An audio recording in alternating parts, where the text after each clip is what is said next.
Are we good? Waiting for my cue. Good. Okay. Good morning. Good morning. Welcome. Thank you so much for joining us for our January press conference. We're excited to share some updates with you. And as always, Dr. Rogers will answer your question at the end of her updates. So I will turn it over to our superintendent, Dr. Miriam Rogers. Thank you.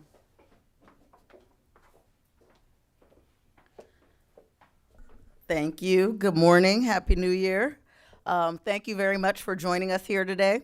As Ms. Onijala shared, I'll be providing some updates, information specifically on our fiscal year 2025 operating budget, our work to address chronic absenteeism, 2 upcoming job fairs that we're very excited about, safety reminders for Team BCPS, and our upcoming ribbon cutting ceremony for Summit Park Elementary School. I do want to welcome TABCO Union President Cindy Sexton, who's here with us this morning. Thank you for joining us and for your continued support. Before I get into the updates this morning, I want to first speak very briefly about the ongoing investigation of the audio recording that is allegedly of the principal of Pikesville High School. We are deeply grateful for the partnership of Baltimore County Police Department in ensuring that the community and our employees are safe. Our investigation is ongoing, and when we're able to provide details without compromising the progress of the investigation, we will. As you can imagine, this has been a very difficult time for the Pikesville High School community. The statements on the recording do not reflect the core values of our school system. We welcome the rich diversity that exists throughout Team BCPS. In addition to the investigation, our top priority has been providing direct support to our students and staff, creating a safe space for them to process their thoughts and feelings, given the national and local attention this incident has garnered. These resources have included additional counseling support for students, healing circles for students and staff, and targeted staff support through the Employee Assistance Program and the Department of Equity and Cultural Proficiency. Working with the Department of Schools under the leadership of Dr. Raquel Jones, Chief of Schools, we developed a leadership plan to ensure that there is steady leadership in the building. Mrs. Kyria Joseph, Executive Director for High Schools, and Dr. George Roberts, Consulting Administrator, are serving as the lead administrators in the building, working alongside Pikesville High School staff. I am incredibly proud of the students and staff and how they have stepped up to support one another and maintain their focus on teaching and learning. I'm unable to provide any more details at this time. So at this point, I'd like to pivot to other key updates for today. On January 9th, as you know, I formally presented the $2.58 billion operating budget proposal for fiscal year 2025 to the Board of Education. The budget proposal reflects the collective efforts and goals of Team BCPS community. We heard from hundreds of members of our community over the last 5 months who shared their thoughts and ideas on the areas they believe we needed to prioritize in the budget and investments that we needed to make that would help us to provide the greatest public education to every student. The proposed budget takes a thoughtful and strategic approach to helping our school system fast forward. It prioritizes investments in our areas of greatest need: academic achievement, infrastructure, safety and climate, and highly effective teachers, leaders, and staff. This has been an incredibly challenging budget cycle for the system. To address the pending ESSER shortfall, we adopted a new budget approach that enabled us to identify more than $104 million in reductions. These savings include position reductions, teacher adjustments to match enrollment, slight increase in the student-to-teacher ratio at the secondary level, shifts in revenue sources, and other built-in. We focused on increased efficiency, eliminating redundancy, and moving resources closer to schools. Even with the tight fiscal constraints, we are very pleased that we could work with our employee associations to reach a historic agreement on a new multi-year contract. The contracts provide for an average of 13% salary increase for all represented employees over a multi-year period and enhance salary scales that focus on the recruitment and retention of highly effective employees. Our board has approved these contracts, and they will go into effect July 1st. The board is scheduled to adopt the budget on February 27th. The budget will then be submitted to our county executive and county council for final approvals. Part of our work to ensure that all students excel and reach their highest potential involves investing in comprehensive strategies to address absenteeism. Recognizing the impact of the COVID-19 pandemic on student attendance, we launched a comprehensive plan to combat chronic absenteeism and empower our students and families. We work to reduce the barriers to school attendance. Our Here For It campaign is leveraging creative strategies to promote a culture of attendance and to support efforts that decrease the percentage of chronically absent students. Special thanks to Director of School Climate and Culture, Dr. Roberts, Ms. Hamlet, Coordinator, and Ms. Peterson, Attendance Liaison, for leading these efforts and coordinating with our schools across Team BCPS. Post-pandemic, we ended the 21-22 school year with a chronic absenteeism rate of 33.4%. A third of our students missed more than 10% of the school year, with another 14% coming close to meeting that threshold. A little more than 50% of our students attended school with consistency. During last school year, the problem grew as the number of students attending consistently dipped below 50%, and the percentage of students in the moderate range and chronically absent categories both increased. This school year, with the implementation of our Here For It campaign and reinvigorated efforts from school communities, we're starting to see promising results. The percentage of students attending school consistently has increased significantly, while the percentage of students who are chronically absent has decreased. These increases are seen across grade levels, across zones, and across student groups. More than 60% of our students are attending school with consistency. We look forward to providing additional updates on our efforts to continue to combat chronic absenteeism in the near future. As you know, our priority remains academic achievement for all students across Team BCPS. Students and staff must feel socially and physically safe. While we continue our efforts to tackle absenteeism, we're also working to address disruptive behaviors in order to preserve and protect teaching and learning. We are a few days into the second semester, and I want to remind all members of Team BCPS that every single one of us plays a role in creating safe and welcoming environments for all. We will continue to use all legally available tools and resources to protect students and hold accountable those who break the rules. Fighting, bringing weapons to schools, calling in false threats, and other dangerous behaviors will not be tolerated. We also want to remind parents and guardians of the importance of modeling positive behaviors. We are seeing an increase in the disruptive adult behavior at our schools, at bus stops, and in the community, and this is not acceptable as we are not teaching our students the right way to solve conflict. We are grateful for our continued partnership with Baltimore County Police and their tireless efforts to keep our students and staff safe. We believe that through working together, we will have a safe and positive second semester. And to wrap up my updates, I want to highlight some upcoming events. Please join us on Thursday, February 1st at 1:30 p.m. as we cut the ribbon on our new Summit Park Elementary School building. The $63 million project replaces the old school and features more than double the capacity and square footage of the former building.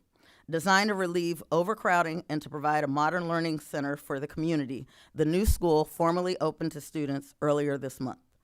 We also have 2 job fairs coming up as we continue to engage in our efforts to recruit members to Team BCPS. We will have a special education fair on February 21st at 4 p.m. right here on the Greenwood campus, and a March 12th job fair at the Timonium Fairgrounds for all positions across our school system. Our efforts to recruit are year-round, and we invite all interested candidates to join us at our upcoming fairs to learn more about joining Team BCPS. Thank you for your time. We'll call Ms. Onijala back up.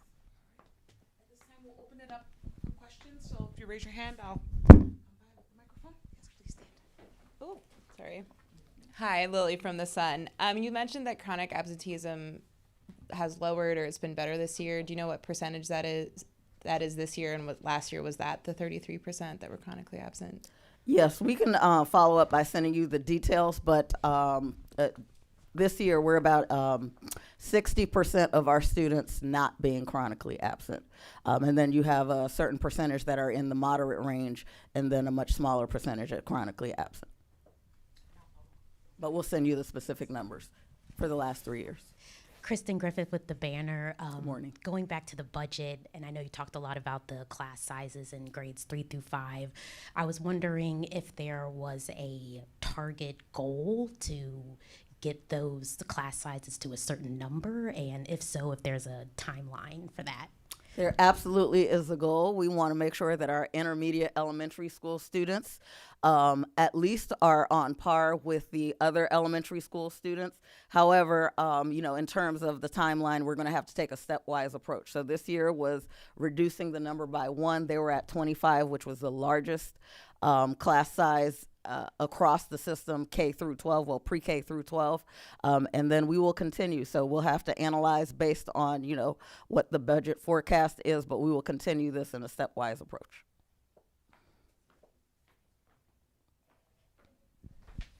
Hi, Dr. Rogers, Ken Duffy with BL Radio.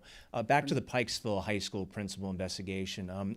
Any indication leaning toward the argument that they are making that this was an AI-generated message? I mean, have you had any indication that it's leaning in any direction as far as the validity of that audio? So as I shared, I can't make any additional statements regarding, but as soon as we have definitive information one way or another, that information will be shared with the community.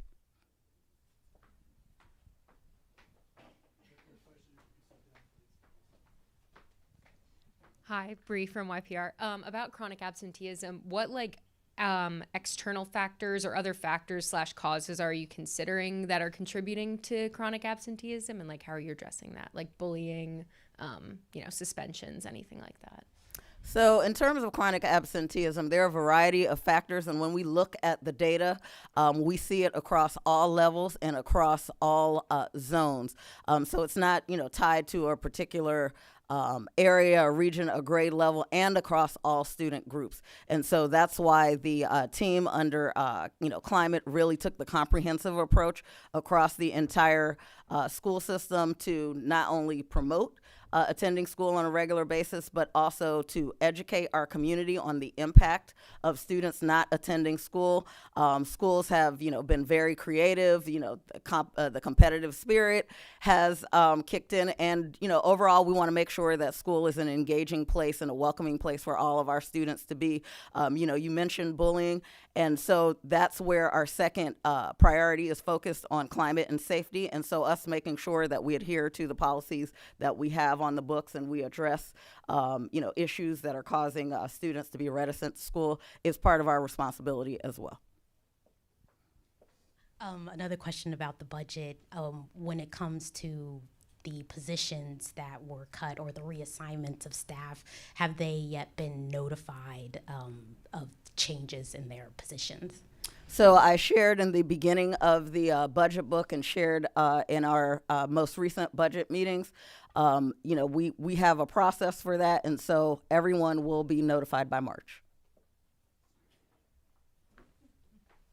If I could just ask one more follow-up about the Pikesville investigation, not specifics, but what message do you have to students out there, not just at the school, but within the system that may be thinking, what is my teacher thinking, whether it's true or not, what is my principal thinking? There may be a little bit of edginess concerning where they stand. So what do you say directly to the students out there who may be feeling like that? Well, I really appreciate that question. That was one of the reasons where I stopped by to visit Pikesville to talk to the students directly last week to hear from them what they were thinking. And so our message as a school system is that we truly welcome all of the students, and we want all of our schools to be places where they thrive. It's natural to sometimes have some questions, particularly after you hear of such an incident, whether it is proven true or not. And so I would encourage them to have those conversations with their family. I would encourage them to have those conversations with counselors, with teachers, and other staff that they've made positive connections with, so that they are not, internalizing those feelings, so that they can have open conversations. And if there is a need for additional support, that we can provide that. particularly for our high school students. We also announce mental health supports where we have talk space that's available to all of the students where they can engage in text or in FaceTime to speak to someone who's objective and outside of the school. So my number one advice to those students would be, number one, we all welcome and appreciate them, and we truly value the diversity across our school system. But number two, speak to someone about it. Speak to someone that you trust, either inside of the building, or avail yourself of some of the resources that we have across Team BCPS so that they can feel supported. Thank you. Sorry, I'm drawing a blank here. For the, back to the budget, for the positions added to help grades 3 through 5, I believe it was 36 positions to help with that. Do you know if those are specifically teacher positions? They are. They are. They are. So to reduce the class size, we have to add more teachers. Yes. Just to clarify, with Pikesville, you mentioned that some other administrators are going to help lead the school right now. Is the principal suspended while the investigation's ongoing, or where is he? I'm not going to comment. You can refer back to my last statement in terms of the steps that we took with the principal. Also about the Pikesville incident, I know that students and like former staff have made comments about the principal in relation to this recording. Are those comments being considered in the investigation, like outside of the recording? I don't know if you can speak to that. But. Yeah, I can't speak to that. Yeah, it's an internal, independent investigation. Mine's not about Pikesville. Thank you. But going back to what you were saying about a rise in adult behavior, yes. Can you name anything specific that's happening? You mentioned bus stops. I mean, what specifically is going on with that? Absolutely. So we have seen, people when they're upset, as opposed to,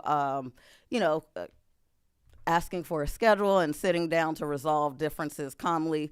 We've seen a rise in people in the heat of the moment, either showing up in neighborhoods and, because of a report of, something that's taken place between some children, or going up to the schools, based on a report, showing up angry, and those conversations being heated, as opposed to modeling, proper conflict resolution.